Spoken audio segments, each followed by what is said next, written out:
Assalamualaikum warahmatullahi wabarakatuh. Pada kesempatan ini, saya Nur Hasan dari kelas A35 dengan NIM 2281131705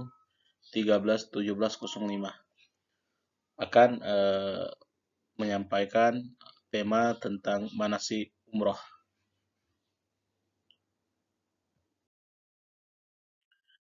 Nah, baik, Bapak Ibu yang kami muliakan, yang pertama adalah apa itu umroh? Bagaimana kita ketahui, umroh merupakan perjalanan atau berkunjung ke Baitullah untuk melaksanakan tawaf, sa'i, dan tahlul dengan niat ibadah atau niat umroh kepada Allah Subhanahu wa taala. Sebagaimana dalam sebuah dalil Quran surah Al-Baqarah ayat 196, dan sempurnakanlah ibadah haji dan umrah karena Allah Subhanahu wa taala. Nah, jadi dengan demikian itu maka terlaksanalah mekanisme atau rukun-rukun umroh itu sendiri.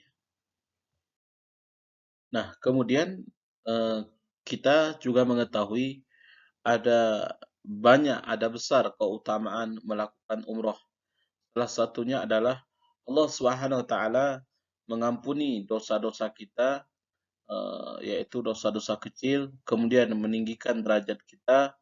Nah, sebagaimana melakukan umroh sangat besar dalam agama Islam, fadilah-fadilahnya selain menjadi ibadah yang mendekatkan diri kepada Allah Subhanahu wa taala, umroh juga membawa banyak pahala dan pengampunan dosa. Kemudian, rukun dan syarat umrah. Rukun yang pertama sekali adalah kita melakukan ihram. Sebelum kita tatkala kita mengambil mikot, maka yang pertama sekali kita lakukan adalah berihram, kemudian tawaf, kemudian sa'i, kemudian tahallul, kemudian tertib, dan itu semua dilakukan dengan berurutan. Kemudian yang kedua, yaitu adalah syarat sah umroh. Yang pertama adalah syarat ini hanya berlaku untuk orang Islam, kemudian ia berakal, kemudian balik, kemudian merdeka, dan mampu secara harta. Nah, tadi saya menyampaikan niat dan ihram di mikat. Eh, ini ada gambar di mana jamaah mengenakan pakaian ihram dan mikat. Nah, mengambil mikot ada beberapa tempat yang bisa kita lakukan. Salah satunya adalah di Bir Ali. Jadi bagi jamaah dari Madinah biasanya mengambil mikot di Bir Ali. Nah, kemudian nanti ketika di tempat mikot kita akan memulai niat dengan membaca labbaik Allahumma umratan. Nah, kemudian kita saat mengucapkan hal tersebut maka berlaku bagi kita larangan-larangan ihram, yaitu memakai wangi-wangian, memotong kuku, menutup kepala bagi laki-laki, dan berburu. Kemudian kemudian tawaf. Tawaf yaitu adalah mengelilingi Ka'bah sebanyak 7 putaran sambil berzikir, berdoa kepada Allah Subhanahu wa taala. Nah, bacaan yang pertama sekali kita membaca tatkala memulai tawaf yaitu Bismillahi Allahu Akbar, Bismillahi Allahu Akbar, Bismillahi Allahu Akbar. Kemudian kita eh, mencium tangan kita sembari melihat Hajar Aswad dari jauh, karena kita tidak memungkinkan untuk dekat pada saat itu karena banyak jamaah-jamaah yang sedang melaksanakan umroh pada saat itu juga. Nah, berlari kecil atau sa'i antara Bukit Safa dan Marwah. Nah, ini setelah kita melaksanakan tawaf, jamaah melaksanakan sa'i, yaitu berjalan bolak-balik antara Bukit Safa dan Marwah sebanyak 7 kali, dimulai dari Safa dan berakhir di Marwah nantinya. Nah, sa'i ini meneladani perjuangan daripada Sayyidatul Hajar ketika mencari air untuk putranya yaitu Nabiullah Ismail di setiap titik eh, di setiap titik. Jamaah kemudian disunahkan berdoa, berzikir. Nah, di dalam sa'i ini juga sangat mengandung banyak hal pelajaran bagaimana kita tentang kesabaran, tentang ikhtiar kita dalam berharap kepada Allah Subhanahu wa taala. Adapun takdir nanti daripada Allah Subhanahu wa taala itu mutlak hanyalah miliknya dan kita di sana mengagungkan kebesaran Allah Subhanahu wa taala. Nah, adapun sa'i ini adalah lari-lari kecil antara Bukit Sofa dan Marwah kecuali nanti pada tanda-tanda tertentu kita disunahkan untuk lari agak cepat sedikit bagi laki-laki. Nah, kita nanti membaca mungkin seperti Inna Sofa wal Marwah min syairillah sampai seterusnya. Nah, sampai nanti hal ini berakhir pada bukit apa di Bukit Marwah. Kemudian kita akan melaksanakan rukun selanjutnya. Bagian yang paling akhir adalah tahallul. Itu dilaksanakan selesainya umroh. Jadi khusus pada laki-laki, yaitu mengundul atau memendekkan seluruh rambut.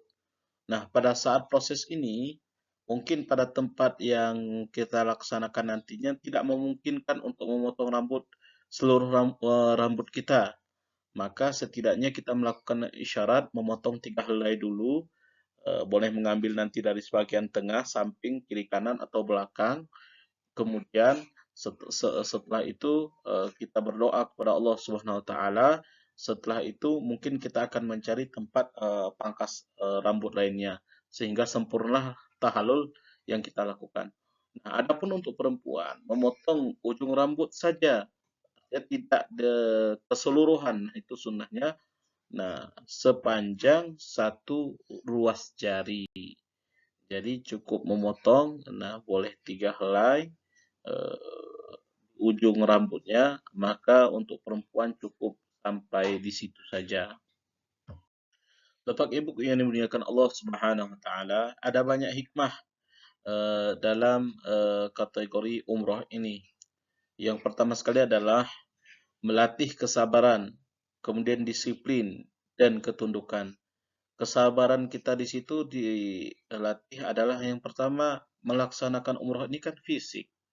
Jadi dengan fisik yang kita lakukan, tentu kita merasakan penatan, kecapean yang luar biasa. Maka tatkala kita merasakan hal ini, kita mesti sabar. Tidak boleh dalam artian karena merasa letih kita cukup kemudian kita pulang, tidak, tapi kita harus melanjutkan dari satu rukun ke rukun selanjutnya. Kemudian disiplin. Nah, disiplin di sini adalah kita betul-betul eh, merasakan bagaimana sebuah proses perjalanan umroh dari kita mengambil miqat kemudian hingga nanti tahallul adalah eh, tanpa harus tergesa-gesa, tanpa harus membuat keributan, tanpa harus membuat sesuatu yang mengganggu orang lain, sehingga disiplin kita ini dapat memberikan rasa yang luar biasa bagi keimanan kita, juga membuat orang lain nyaman dalam beribadah. Nah, di sini juga kita ada ketundukan dalam artian ya kita melaksanakan umroh ini bukan semata-mata mutlak karena kita beruang, karena kita mampu, bukan, tapi ini murni kerinduan kita kepada Allah Subhanahu wa taala. Nah, kemudian kita memenuhi panggilannya sembari menundukkan kepala kita atau dalam artian hanya mengharap ridho kepada Allah Subhanahu wa taala. Nah, yang kedua adalah menghapus dosa dan mendekatkan diri kepada Allah Subhanahu wa taala. Nah, di samping menghapus dosa kita, maka derajat kita tentunya di hadapan Allah Subhanahu wa taala selama kita melaksanakan dengan sikap yang tawadhu, sikap yang merendah di hadapan Allah Subhanahu wa taala dengan rasa yang ikhlas, maka mabrurlah semua perjalanan kita, maka naik pula derajat yang seharusnya ada pada kita di mata Allah Subhanahu wa taala. Dan kita tidak mengharap derajat kita, yaitu naik di mata orang lain. Kemudian yang ketiga adalah menumbuhkan persaudaraan dan kesetaraan umat Islam. Nah, di sini kita memahami bahwa dengan melaksanakan ibadah umroh, maka kita melihat di sana. Di sana ada raja, di sana ada presiden, di sana ada menteri, di sana ada aparatur daerah, dan di sana ada juga seorang petani atau seorang pembisnismen. Apapun profesi yang kita lakoni di daerah kita, maka dengan kita berumroh, kita melihat di sana bahwa tidak ada eh, raja dikhususkan, kita diinikan, segala macam. Tidak. Semua dalam satu saf yang sama, semua pada poros tawaf yang sama, semua juga ikut merasakan sa'i antara Safa dan Marwah, semua juga merasakan air zam-zam yang sama, semua juga merasakan bagaimana ditahalul, dan proses-proses inilah kita dapat melihat bagaimana uniknya sebuah agama Islam yang sangat menarik, yaitu tidak ada membuat manusia itu agung karena jabatan. Semua sama di mata Allah Subhanahu wa taala dengan melihat bagaimana proses umroh itu sendiri. Nah, baik Bapak Ibu, mudah-mudahan pada kesempatan kali ini eh, apa yang kami sampaikan bermanfaat untuk diri kami serta untuk Bapak Ibu. Jazakumullahu khairan wa jazaa. Subhanakallahumma wa bihamdika asyhadu an la ilaha illa anta astaghfiruka wa atubu ilaik. Wassalamualaikum warahmatullahi wabarakatuh.